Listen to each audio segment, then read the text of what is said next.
Racing Podcast is available via Apple, Google, iHeart, Spotify, Stitcher, and at VSiN.com/podcasts. Brendan Gaughan, Jeff Motley. We're podcasters now. We're back. We're podcasters. We are multimedia folks. We're on TV, the internet, the radio. Now we got a podcast, and I get to do these reads. And I'm sorry, it's just not Brent Musburger doing a Manscaped read. Nope.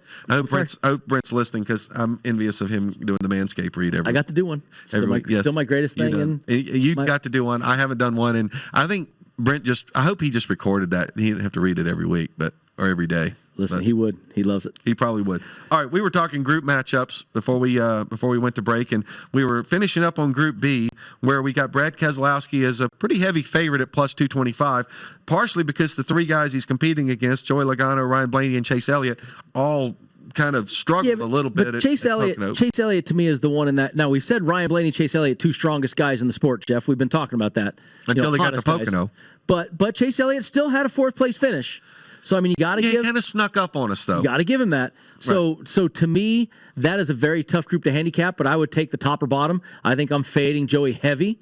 Ryan didn't show me much last weekend, and I said these are identical tracks, but Brad and Chase showed me something. If I'm going to go there, I'd go Chase Elliott head-to-head just because he's getting a better return there than he is. You know, at 285 is better than going head-to-head with him against Brad, where he's plus 130 in a head-to-head matchup. So I'd go 285 head-to-head versus Brad Keselowski's 225. It's a head-to-head matchup. I think that's what it's going to boil down to. And I think that makes logical sense. So let's look at Group C. Now, to me, when we get to Group C, now I see two guys in Group C who are clearly the class of this group right now, and that's Eric Jones and Eric Almirola because of what they've been doing last few weeks. Absolutely. But Clint Boyer, don't space on Clint Boyer. 5th and 5th, last two races at the Brickyard, and he had a 7th on Saturday. He was and an 8th on Sunday. So that to me is probably the most volatile group right there. But I look at Eric Almirola at plus 270, and I think to myself, okay, there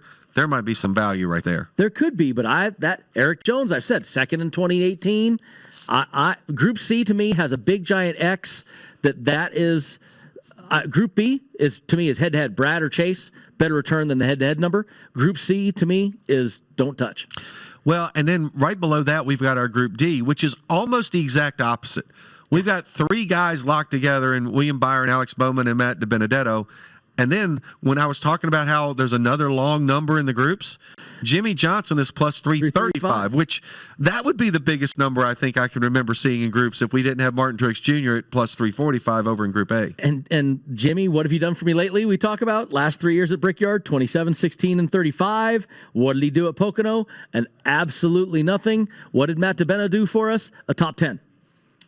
Okay, but what did William Byron do for us? William Byron ran well at Pocono top 10 as well. So, and Alex Bowman, a top 10. So that's another tough one. Jimmy, the 335. Once again, why do the odds makers do it? They're trying to entice you to put some money on Jimmy. It's not enticing enough to me. And Jimmy just did not run well at Pocono either day. So I think it kind of is a reflection of that. Now we'll look ahead to Group E. Now this one gets a little bit interesting here. Yes, it does. Because we have been on the Tyler Reddick bandwagon all year for Rookie of the Year. With the exception of the fact that Reddick got into a crash on Saturday, and Christopher Bell got into a crash on Sunday.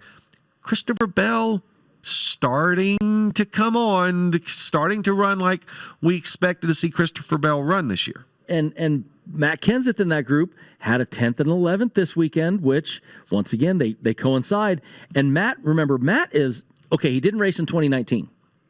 But he's been 2018 12th, 2017 Remember they were giving you a hard 5th? time about using your cell phone on the show? I'm keeping it lower now so Karina doesn't yell at me. It's down here. I'm not like doing it up here now. I mean, I just did that, so I guess that. See, there you go. We can see Brendan's cell phone on TV. But so we've got, if you go to his last 6 races, 5, 4, 7, 2, 5, 12. And 12 was when he came out of retirement to fill in to try to fix the team. One of those Roush cars that he jumped in, yeah. I think it was when Trevor Bayne, was it Trevor Bayne? When he got out? Yep. And it was 10th and 11th, Saturday, Sunday at Pocono. He runs well there. Kyle Larson, 3 top 5s, 3 top 10s in 6 starts there. A track that we've always said, you got to look at the team he's in. So I kind of like Matt Kenseth at the bottom of that, at the high number at the 275. Well, and then let's look at Group F. Wow. Look at the the disparity in the numbers in Group F. And Chris Buescher probably is a pretty good number right there, though. But Newman, a past winner here, odds-on favorite. Stenhouse, I don't know why Stenhouse is that high up, honestly. If you look at between him and Chris, I think Chris has been out-dueling him head-to-head. And if you go to this track, Buescher's got 4 races, 1 top 10. Stenhouse, 7 races, no top 10s. Average finishes of 15 and 28. So right now, Chris Buescher, other than Newman, it's his home track. He loves it there. He's great there. But if you're going head-to-head, if you think Cole Custer's not a factor and you think that Ryan Newman you don't know about, I look at that as a head-to-head with Chris and Ricky, and I'm really taking the plus 300. I like Chris at the plus 300. Absolutely. I agree with you. All right, we're going to look at a couple of props before we get into our picks here. We got about 5 minutes left in the show. So we got our car number props coming up. Our car number prop for even or odd.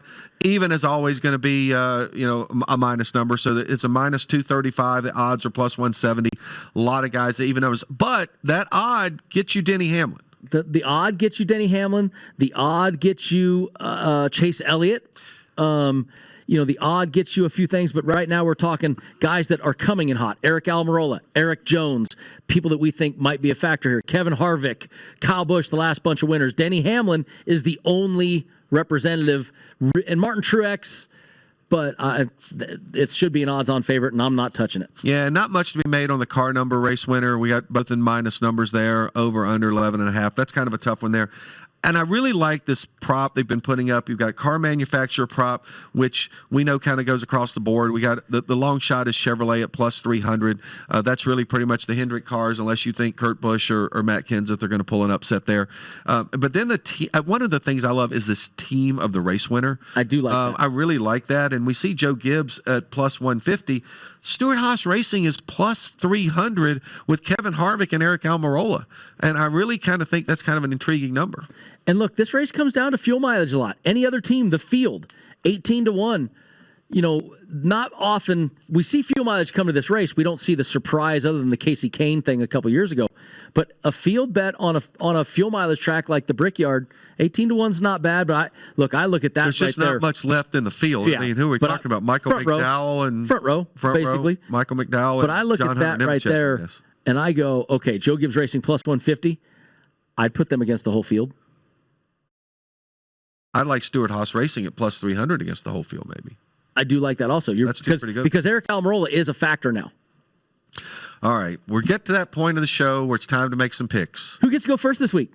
Karina and the pit crew. Who gets to go last? As I put in an email to her, I said, Karina and the crew. I said, wasn't that an 80s band? I said, oh, that was Katrina and the Waves. I got them confused. So Karina and the crew. So Karina and the crew. Well, yeah. It is Karina again because but she walks on sunshine every day.